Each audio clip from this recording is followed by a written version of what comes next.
Está no ar mais um programa do Núcleo de Política e Cidadania, aqui do Canal 6, TV Comunitária do Rio.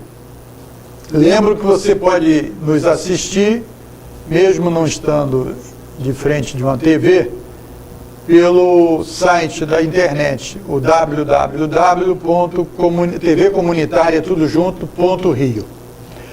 Mais uma vez eu recebo aqui a jornalista, fundadora e editora do site da revista Intertelas, para a gente conversar um pouco sobre questão internacional. Obrigado, Alessandra Brits. Eu queria ver se a gente podia tratar de dois assuntos hoje. O primeiro tem a ver um pouco com o processo que nós acabamos de viver, que são as eleições aqui do segundo turno, sobre a utilização uma certa guerra digital aí, com a utilização do WhatsApp e outras redes sociais de forma totalmente fora do contexto legal eleitoral, que tudo indica que teria sido usado também nos Estados Unidos, né, na eleição do Trump, no Reino Unido e parece que na Hungria, se não me falha a memória. Um outro assunto é entender melhor a situação lá daquela morte misteriosa na Embaixada da Arábia Saudita, na Turquia. Como você domina esses assuntos das relações internacionais e tal, eu queria que você nos desse aí um pouco de informação. Vamos começar primeiro. Eu queria que você falasse um pouco sobre essa tal da guerra digital, porque parece que há uma coisa nova aí no ar, que é a utilização, primeiro, de um levantamento nas redes sociais, em particular no Facebook, sobre como as pessoas psicologicamente poderiam ser definidas seus perfis e unificar os perfis de pessoas que pensam em conspiração, por exemplo, pessoas que estão preocupadas com um ou outro assunto, e utilizar através da contra-informação ou de informações falsas, de fake news, no período eleitoral. Então, como é que você analisaria esse fenômeno? Ele existe mesmo? Existe. Primeiro, eu queria agradecer a chance de estar aqui de novo conversando com você sobre esses assuntos. Existe. E a gente tem, para tentar entender esse fenômeno, tem que voltar um pouquinho na história onde isso exatamente começou.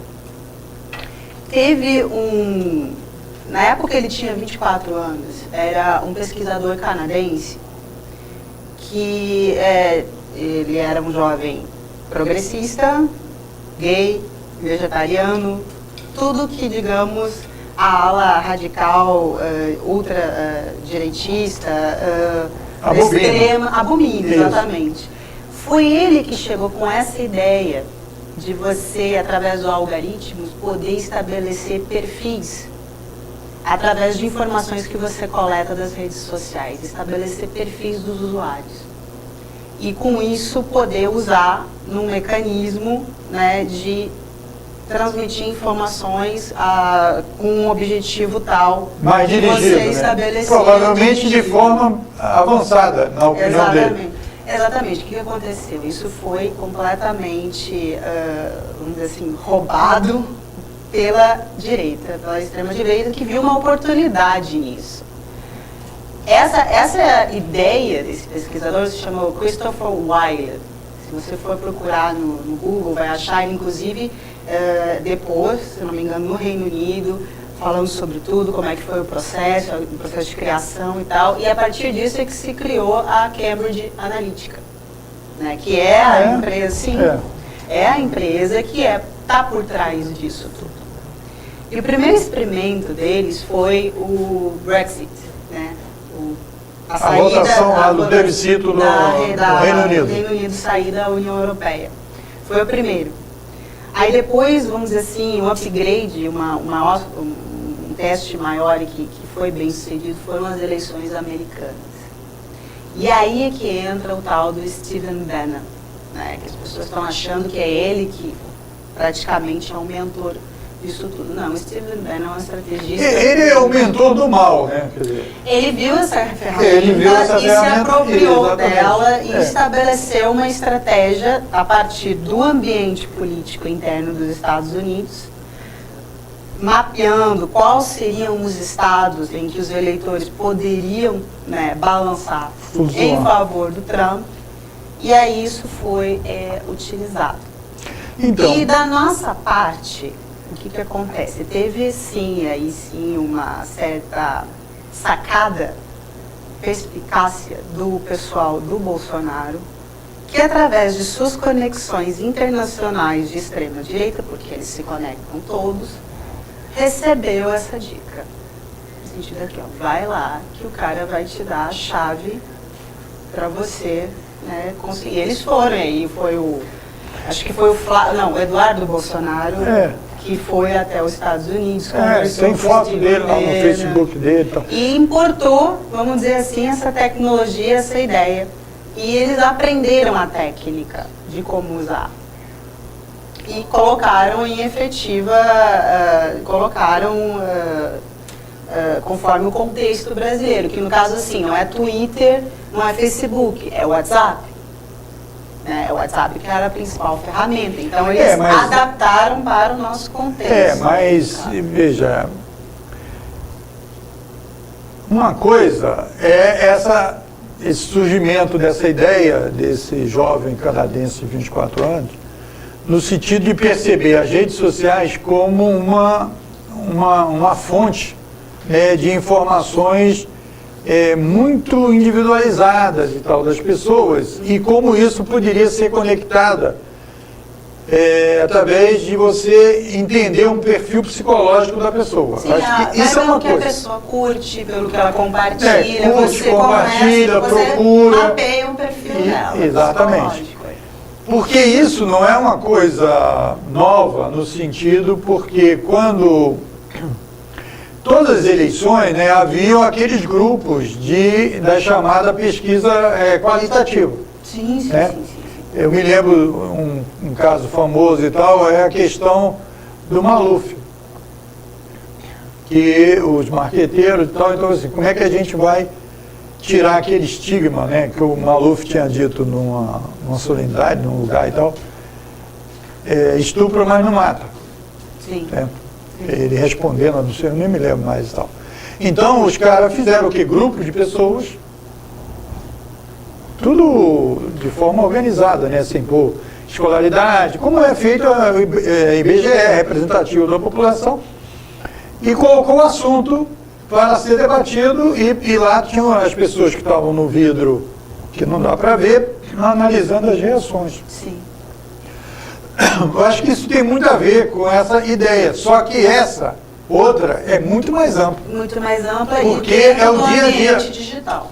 Exatamente. Que faz com que você tenha uma possibilidade de disparar não sei quantas informações por tanto tempo. Não, tudo bem, mas eu estou falando, há uma primeira fase que é a fase da coleta. Sim. E da pesquisa, né? Porque isso, tem muitos elementos ilegais nisso. Claro, não, sim.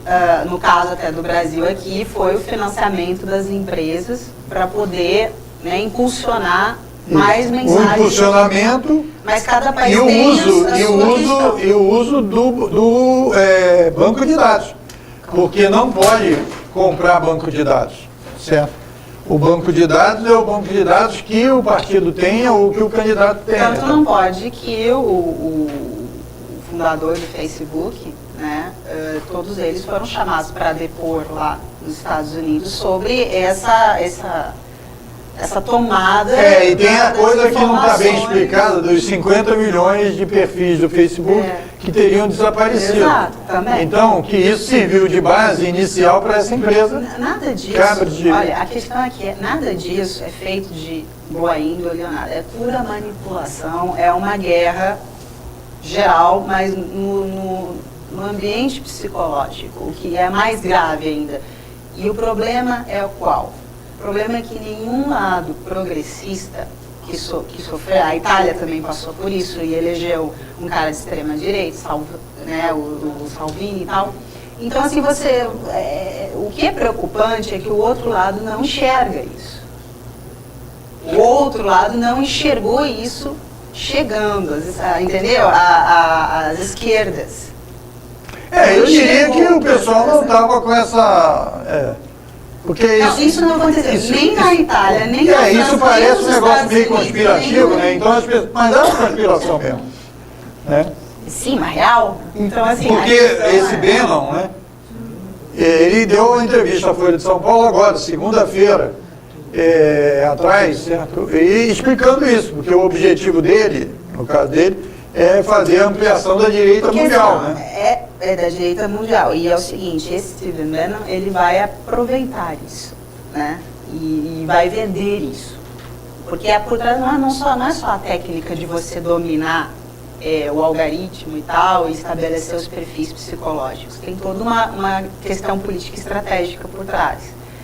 Essa guerra digital, ela está vinculada com a que a gente chama também a guerra híbrida. Que isso aconteceu antes, muito antes da nossa eleição, ou de todo esse quadro que nós estamos vivendo agora. O que é a guerra híbrida? Você tira a questão militar do centro, né? E foca em outros agentes que, trabalhando de forma coordenada, chegam ao objetivo que, no caso, era tirar o PT do poder, no caso do Brasil. Essa é a real intenção. Então, você tem aqui, cada país é uma situação.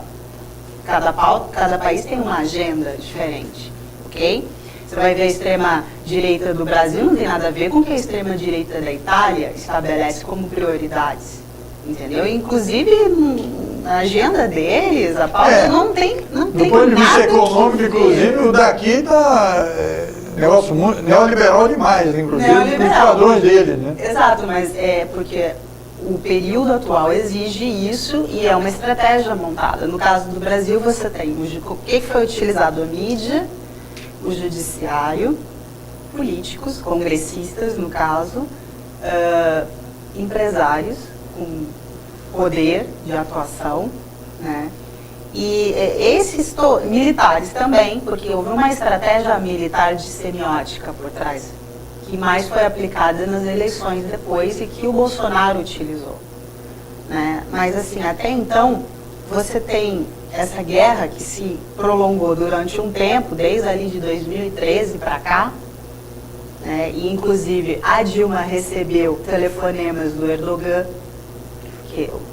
da Turquia, avisando, preste atenção, porque eles vão iniciar uma primavera, né, uma primavera aí no Brasil, como tentaram aqui, só que isso não foi dada a devida atenção, né? E a verdade é que começou esse trabalho que vem ao longo dos anos formando uma imagem que o PT é o problema.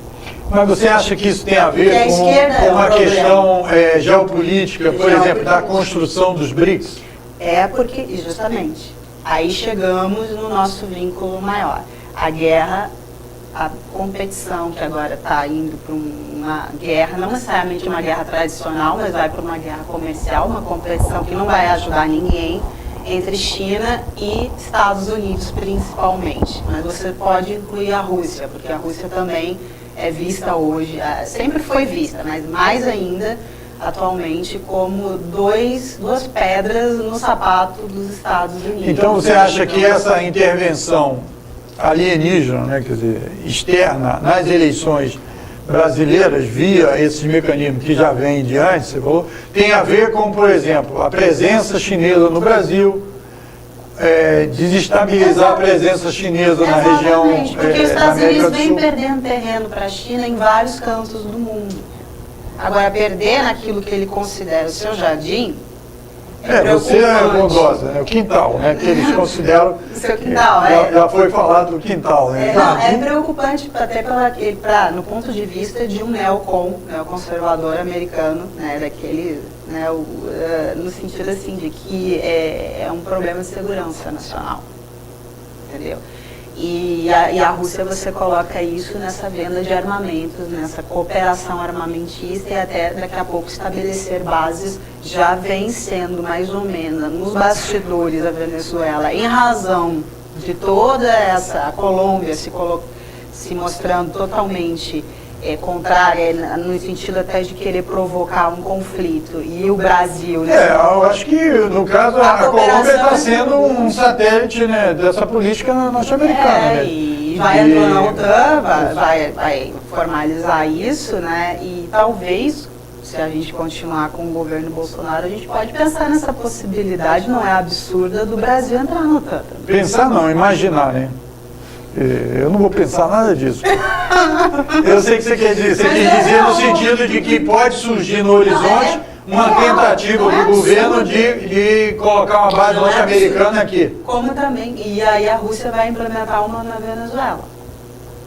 Então, já está sendo então um conflito internacional pode estar sendo gerado aqui, não? É possível que a América do Sul acabe sendo uma espécie de... Porque do ponto de vista estratégico, exatamente, do ponto de vista estratégico para os interesses norte-americanos, o Brasil é a grande potência que pode se transformar numa grande potência que faça frente aos atores atuais no mundo, né? O que eu quero te dizer é o seguinte, nós não podemos descartar essa possibilidade. Eu ainda acho que existe muita água para rolar para a gente poder chegar a esse ponto, entendeu? Até porque os militares, nós não temos o melhor exército do mundo, mas nós temos algumas cabeças pensantes, entendeu? Eles sabem que, primeiro, já tinha gente da esquerda porque os Estados Unidos mandou alguns tanques, né, para o Brasil durante as eleições. 60 tanques, né? Mas 80. O que você vai fazer com tanque no meio da floresta amazônica? Tanque é para ser usado no Rio Grande do Sul, que é pampa, é aberta, é planície. O tanque é usado nessa questão. Na floresta amazônica você vai ter uma guerra tipo a do Vietnã, aérea ou, né, quase uma guerrilha, vamos dizer assim, né? Eu não sei, eu não sou especialista nessa parte técnica do exército e tal, mas seria algo parecido com aquilo, entende? E outra, acho que será assim, uma coisa que mais a Colômbia provocaria e o Brasil daria um certo suporte nisso. Mas não o Brasil entrar diretamente nesse conflito, em termos de invadir ou provocar. Mas a gente não pode tirar isso da pauta. É importante essa análise sua, porque se abre também o horizonte para o pessoal não ficar vendo que a eleição no Brasil só é uma coisa aqui das forças aqui, certo? Não, é isso que eu gostaria de dizer aqui. Há uma falta muito grande no meio progressista das esquerdas de análise geopolíticas das coisas, tá bem? Cada vez mais. O Bolsonaro só ganhou em razão do suporte internacional que teve. Essa é a real, entendeu? E todo esse processo de guerra híbrida que eu mencionei aqui, também o Moro esteve nos Estados Unidos, ele é um dos parceiros do Departamento de Estado dos Estados Unidos, entendeu? Ele está lá e depois vai se aposentar e vai para os Estados Unidos. Tá? Então, assim, ó, a gente tem que parar de achar que esse tipo de área não precisa de tanta atenção. Mais isso é parar de pensar que o Brasil é pequeno, né? O Brasil não é pequeno. Não. O Brasil é um... Ainda mais pro tamanho. Exatamente. Não, além do tamanho territorial, da importância geopolítica, certo? Porque é um absurdo, caramba, é um absurdo, assim, não é só o Brasil, sabe? A esquerda brasileira. E me parece no mundo todo não enxergar esse tipo de coisa e não atuar conforme. Porque o que você tem que fazer? Você pega a técnica, aprende, fala com o Christopher Weil lá, aprende. E ataca da mesma forma, entendeu? Não adianta mais manifestação. Não estou dizendo que não podemos usar isso, não é isso, mas é que essas coisas não são mais eficazes quanto eram no passado, entendeu? Não. Manifestações, tentar fazer com que as pessoas compreendam que as minorias precisam ser eu diria que tem que fazer mais manifestação, só que ela tem que ter esse suporte cibernético. Com certeza. Certo? Para fazer a manifestação cibernética. Que nem aconteceu em 2013. Você teve a manifestação, né? e ao mesmo tempo teve esse apoio. Isso. Mas eu quero falar ainda, quero te explorar ainda mais nesse outro assunto, que é o que você nos diz aí daquele jornalista saudita, da Arábia Saudita, que teria sido assassinado, né, tudo indica, já foi até assumido pela Arábia Saudita, dentro do consulado saudita na Turquia. Quem é esse sujeito, ou quem era esse sujeito, porque ele já passou para outro mundo? Ele é um ex-agente da CIA. Ele morreu como agente da CIA? Não, ex-agente da CIA. Ex-agente da CIA. O que acontece? O Washington Post, que é o jornal para o qual ele trabalhava, é um jornal que é utilizado pela CIA para disseminação de informações. Tá? Os bastidores... Você pega o Pepe Escobar, já ouviu falar no Pepe Escobar? Já. É um jornalista independente brasileiro que especialista cobre a política externa americana e também da China e da Rússia, né? Ele pega ali desde a Turquia, o Oriente Médio, a Ásia toda ele cobre, parte da Europa e a política externa americana, ou seja, é uma coisa bem ampla, né? Bem ampla, no coração da luta ideológica exato. E geopolítica. E ele pode confirmar, porque ele tem todas essas fontes nos Estados Unidos. Todo mundo sabe que o Washington Post serve como essa fonte para... E esse jornalista trabalhava para eles. Ele é sobrinho, foi sobrinho de um grande,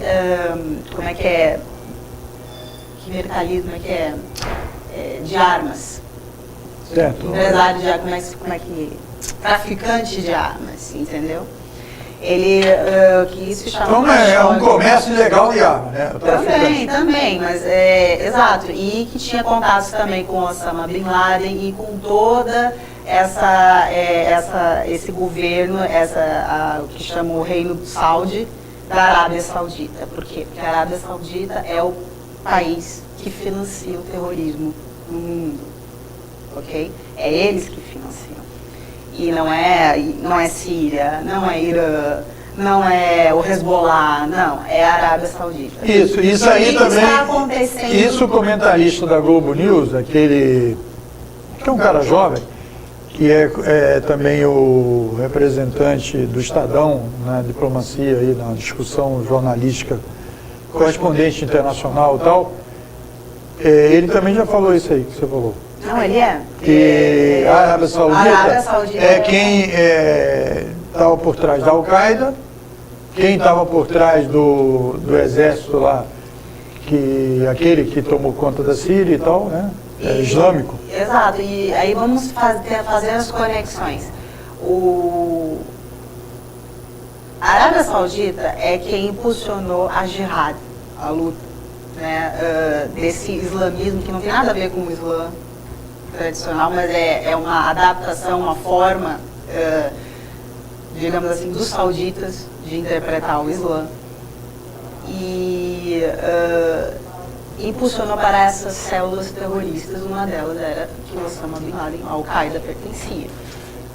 E, no caso atualmente, o que está acontecendo? A política Trump para o Oriente Médio, ela é em grande parte baseada no suporte à Arábia Saudita. Entendeu? É a Arábia Saudita que, junto até com esses grupos terroristas que o próprio Estados Unidos anda financiando, em trabalho conjunto com os... E o que isso tem a ver com a morte do cara, o assassinato? O principal líder, né, o rei saudita, está muito doente. Entende? Então, quem está atuando, em grande parte, é o Mohammed bin Saud, que não é a pessoa que a CIA quer que esteja no comando. Entende? E para isso, estava utilizando o jornalista Khashoggi justamente para você... Tentar desestabilizar esse cara. Desestabilizar e trazer o que chama, o nome dele chama até de o que é contra o MBS, que era o Mohammed Al-Nayar, uma coisa assim, Al-Nayar. Sim. Que é o cara da CIA. E que a CIA quer que esteja no poder. Compreende? Então tem uma luta interna dentro do poder. Na Arábia Saudita, que é pouca gente, né? Porque é só a família. Agora, qual é o problema? Os sauditas não se deram conta que você não matou um jornalista do Washington Post, você matou um ex-agente da CIA, e por isso tomou proporções absurdas da coisa. E qual é a questão principal para os turcos? Os turcos estão usando isso como uma moeda, como uma forma de... Por quê? Porque o Erdogan quer ser o líder do mundo islâmico. Ok? Ele tem cacife para isso, cacife político para isso. E sem falar que ele quer acabar com sanções que ainda são impostas à Turquia. Então, ele está usando isso como moeda. Todo o serviço secreto turco atuou de forma brilhante nesse sentido. Eles têm tudo gravado. Som, inclusive vídeo. Então, você está dizendo o seguinte, que está certo os sauditas. Mas, então, está certo que houve realmente, quem matou foi a família do poder. E ele não só foi morto, não, isso, calma, isso precisa ser confirmado, mas assim, se foi amando ou não e tal, mas isso precisa ser confirmado. Mas o serviço secreto da Turquia tem garantia de que ele morreu dentro da embaixada? Dentro da embaixada, foi desmembrado. Foi esquartejado. E saiu e tal. E aí sumiram com o corpo, fizeram uma coisa bem ridícula, bem patética, diga-se de passagem, para tentar encobrir. Tentaram colocar uma outra pessoa disfarçando que era ele, que estava morto saindo, não tem nada a ver, sabe?